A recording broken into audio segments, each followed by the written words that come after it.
এমবাপ্পেকে টুর্নামেন্ট ছাড়া করে ফাইনালে লামিন ইয়ামাল খেলায় না পেরে রীতিমতো পাগলাটে আচরণে দেখা গেছে এমবাপ্পেকে। ফলে লামিন গেলেন ফাইনালে আর এমবাপ্পে ফিরলেন বাড়ির পথে।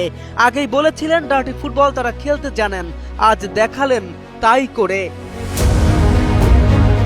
স্পেনের দাপুটে পারফরমেন্সে বিশ্বকাপের প্রথম সেমিফাইনালে কঠিন চাপে পড়ে ফ্রান্স।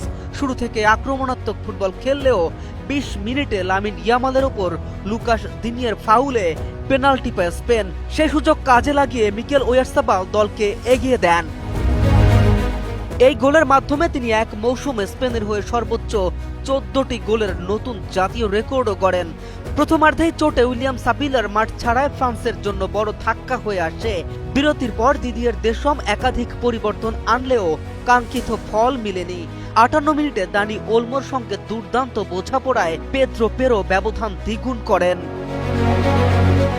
মোজো বিরাট কারবার, জিতে নাও ফ্যামিলি কার, স্পোর্টস বাইক ছাড়াও লক্ষ লক্ষ নিশ্চিত গিফট। এরপর ইয়ামাল বল জালে পাঠালে অফসাইডের কারণে সেটি গোল বাতিল হয়। ম্যাচে ফেরার আশায় ফ্রান্স দেজিরে দুয়ে, মানু কোনে, রায়ান শেরকি ও থিও হার্নান্দেসকে নামালেও স্পেনের সংগঠিত রক্ষণ তাদের সুযোগ দেয়নি।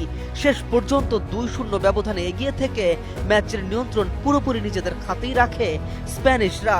আর শেষ পর্যন্ত ফ্রান্স বহু চেষ্টা করলেও আর গোলের দেখা পায়নি। ফলে 2-0 ব্যবধানে জয় তুলে নিয়ে ফাইনালের টিকিট কাটে লামিনের দল। K M Rafin, news 24।